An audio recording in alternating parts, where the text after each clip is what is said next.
Welcome back to Eigen Designs. I recently went to the hardwood lumber yard and picked up a pretty large collection of walnut. I'm searching for a particular type of pattern in the face grain cutting board that I'll be building, which is why I got so much. I'll be using some maple accent wood, but the primary focus of this board is going to be the 10 shotgun shell casings that will be embedded into the wood itself. If you want to see how I did it, stick around and I'll show you how.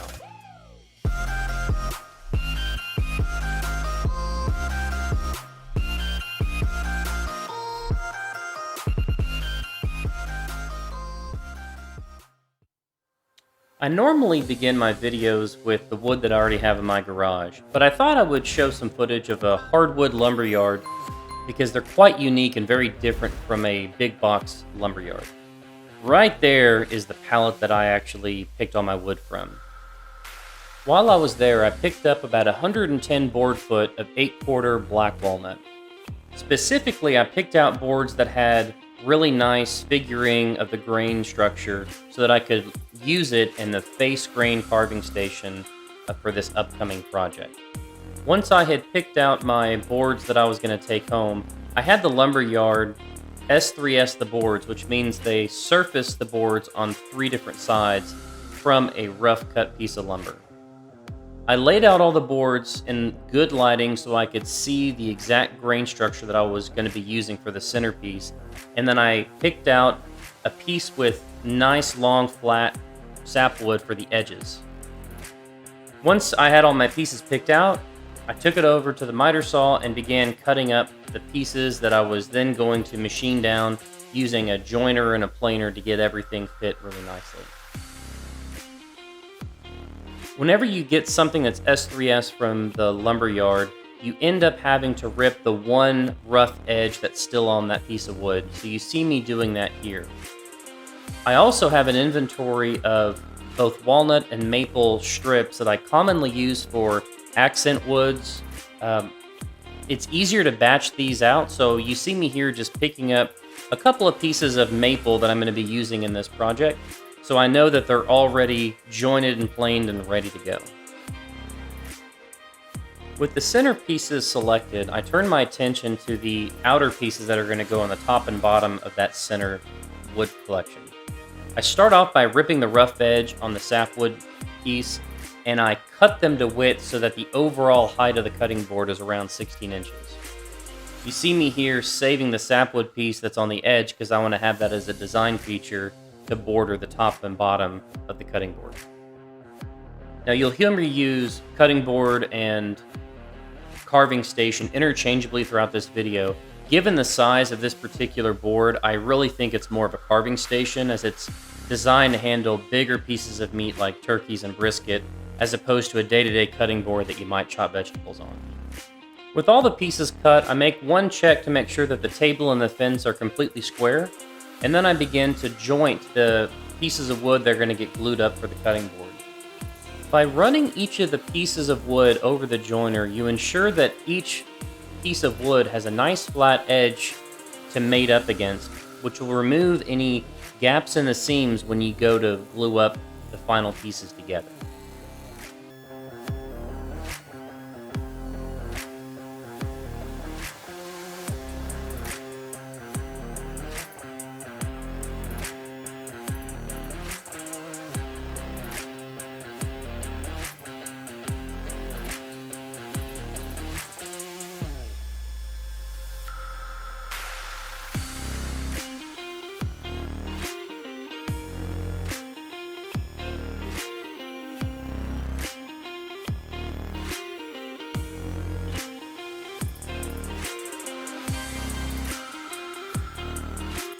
Once I had tight seams between each of my pieces of wood, I then got out my parallel clamps and applied some Titebond 3, which is a waterproof wood glue that's perfect application for carving stations or cutting boards that are going to see a lot of moisture throughout their life. You'll notice I'm not gluing up the entire board, and that's because I want to run this piece through my thickness planer, which has a maximum width of 13 inches. So once I finish gluing up that piece, I then scrape off all the excess glue and I run this piece through the planer just to make sure that there's even thickness throughout the cutting board. This also helps ensure that there's no wobble in the board if there's any variation in elevation throughout the board itself. And it's important to remember that as you run this board through the thickness planer, you also have to run the smaller board that you have not yet glued up to ensure that you remain consistent thickness, because there's going to be another gluing step after I get done with this planer.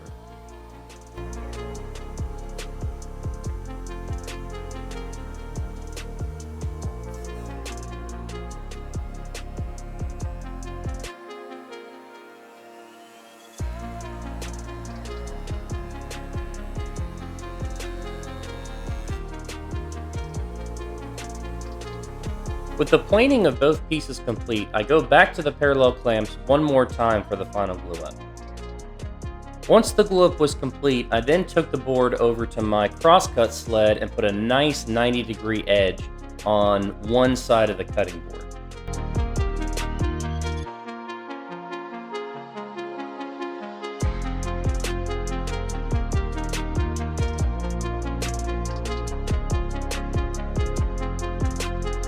To put a straight edge on the other side, you could set your fence to the right width and run it through using the reference edge that you just put on it. I actually trust my crosscut sled more than my fence because I use a job site table saw. So you see me using it here to cut the board to final width. With the board cut to final width, I take it over to the downdraft table and use a radial orbital sander to begin the sanding process. I start off with 80 grit to get rid of most of the glue on the board, and then I slowly make my way up to 120 and then 220 grit. In between 120 and 220, I spray down the board, which you'll see me do here in a moment, which helps raise the grain of the wood so that whenever you get the board wet for the first time, it doesn't feel rough to the touch. Another benefit to spraying the board down like this: one, you see any glue that you've missed in the sanding process, so you can go back and catch it before you put on your finish. And this also gives you a preview of what the wood is going to look like once it's finished, which I personally find very satisfying. But if you're making a board like this, which I could make either side the face of the board, this gives you a chance to see what it would look like on both sides before you make your final selection. I then turn my attention to the tapered edge around the board. So I set my saw to 45 degrees and then begin putting a nice tapered edge all the way around the board so that you've got a nice large surface area to pick up the board no matter where you're standing. The first cut's the easiest because it doesn't have to mate to anything. What I'm trying to do here is leave a little bit of a flat edge along the top side and cut the 45 mitered edge on the bottom. I flip the board around because both sides are parallel and even at this point. So by using the table saw fence as a reference, both sides will come out exactly even. The next cut is the challenging one, and you'll see me take a couple of runs before I actually make the final cut. So I take a small cut, and I'm trying to sneak up on that edge, and the objective here is to get a perfectly mated 45-degree mitered edge. Once I'm happy with how the cut is looking, I then run the board through the table saw to get the final cut on that one side of the board. Again, once you've got this mated up, you should be able to flip the board around and run the other side through, and everything should be mated up so long as your board is completely square. If it's not completely square, this type of a finish is not going to come out right, and your corners are not going to mate up perfectly.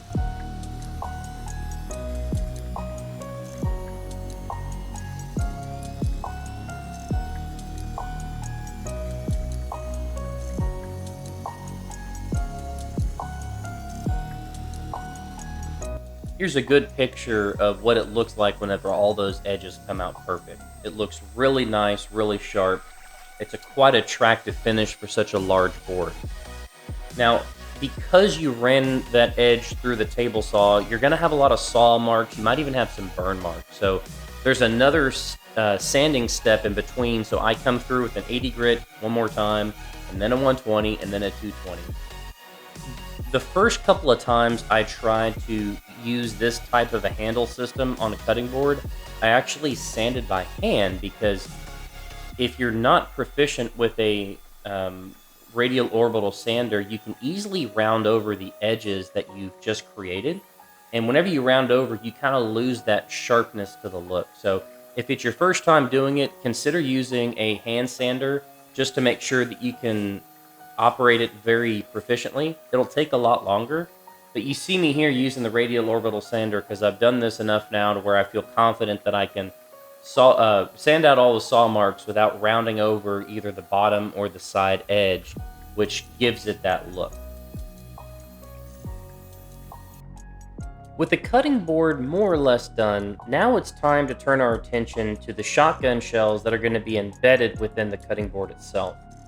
Now, there's a couple of ways that you can actually remove the plastic housing from the metal or the brass shells. I've experimented with scissors and pliers, even a small hacksaw. I ended up using a hacksaw on these. It's pretty time consuming, but it gives you a more even cut. Once you have that as a reference depth, you can then use a bit to start to cut the holes that are going to house the brass casings in the board itself. Now, I don't have a drill press, so you see me here using a paddle bit or a spade bit with my cordless drill. It's not ideal, but I made it work. What you see me doing here is drilling the bottom 5 holes to begin with. And after my second hole, I decided to mark my paddle bit with a piece of painter's tape to get an indicator for how deep I needed to go. To make this process as efficient as possible, I had pre-marked where each of the holes needed to go. So I used the very middle hole as the center line of the board and then spaced everything evenly using that as a reference point. Now in terms of depth, I'm going deep enough to where the casings are completely buried and have a little bit of epoxy on top of them to cover them and protect them throughout the life of the board. Now this part can be quite tedious and time consuming, but it's important that you take your time to make sure that all the holes are drilled smoothly into the same depth, because as someone walks up to the board, their eyes are naturally going to be drawn to the casings that are in the board itself. So one tip that helped me keep alignment for the upper and lower rows of casings was to use the maple wood stripes as a reference line. So the next step in the process is to cover each one of these holes with some clear epoxy resin. And today we are using a 2-part epoxy resin, and we're going to be mixing the A part and the B part in a ratio of 1:1. So that's what this ratio is referring to here. They give you some small mixing containers for smaller projects, but I'm going to be using a bigger container today because we've got a couple of boards that we need to epoxy, and it's easier just to batch it out all at one time. So let's do it. Make sure to follow the manufacturer's recommendations when mixing the epoxy to ensure you get the finish that you're expecting. This particular manufacturer recommended 5 minutes of mixing time, done very slowly so you don't get a lot of air bubbles trapped. With the epoxy mix, now it's time to fill each of the 10 holes slowly with epoxy. One trick that I used as I was going along in the process is to fill 1/2 of the epoxy first, because you want that air that's trapped underneath the shells to be able to get out, and you don't want to trap it because that can lead to air pockets forming underneath the epoxy. It's okay if you get a little bit of epoxy on the board as you're pouring it into the holes.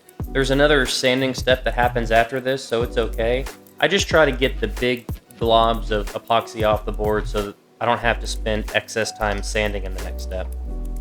I'd also recommend wearing some latex gloves because you're bound to get some on your hands, and it's just easier cleanup if you're wearing some latex gloves.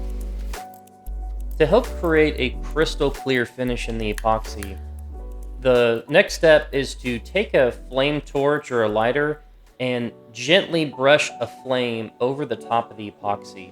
And what that does is it takes the air bubbles that are near the surface and it bursts them so that you're left with crystal clear, smooth epoxy. Make sure not to stay in any one place for a long period of time because you're not trying to burn the epoxy. Just apply enough heat to remove the air bubbles so they don't dry whenever the resin sets. Once this is done, it's important to give the epoxy enough time to cure. This particular epoxy calls for 48 hours, and I'd encourage you not to rush it. Whenever it does cure, the next step in the process is to begin the sanding. Now I'm using 220 grit here because my board is already pretty well sanded, and it doesn't take much effort to get this epoxy to come off. You'll see here that I don't stay in any one place for very long with my sander. Radial orbital sanders can generate a lot of heat through friction, which can cause the epoxy to warm up and then get kind of gummy. So make sure to rotate through and not spend any amount of time on one area to get a really nice, pristine finish. Now with most wood projects, particularly cutting boards, I stop my sanding at 220. But the epoxy requires you to go to much finer grits if you want to get a nice crystal clear finish. So you see me here using a sanding block with a 1500 grit sandpaper. I didn't start there. Off camera, I went from 400 to 600 to 1000, and then I'm finishing it with 1500. What that allows you to do is it removes the scratches from a coarse grit sandpaper all the way through to the very fine grit sandpaper. And with a clear coated epoxy, you need to get rid of the very fine scratches so it doesn't have a cloudy appearance.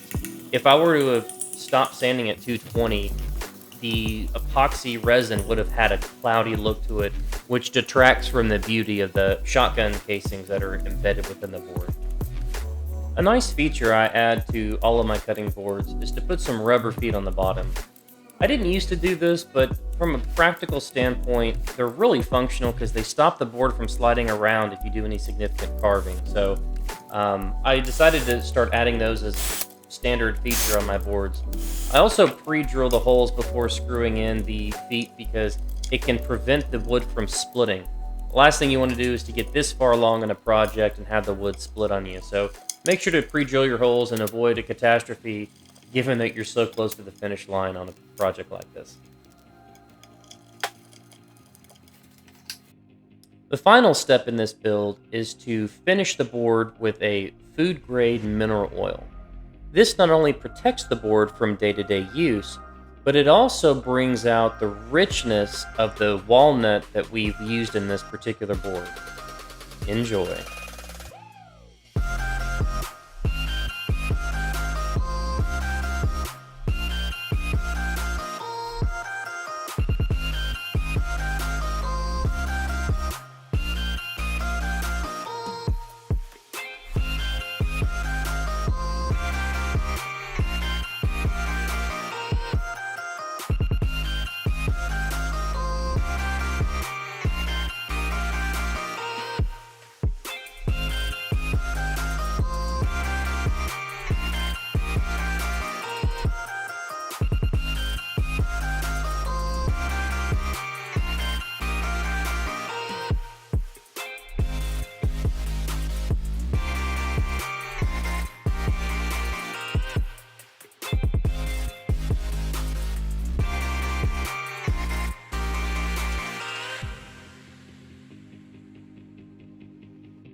And here's the final product. I think the natural beauty of the walnut, coupled with the uniqueness of the shotgun shells that are inlaid into the board, creates a really special item. This particular board is being auctioned off at a charity event, and the proceeds are going to a good cause, so I hope the future owner enjoys their board and gets a lot of use out of it. That's going to be it for this video. Give me a like if you enjoyed the content, subscribe, and I'll see you on the next one.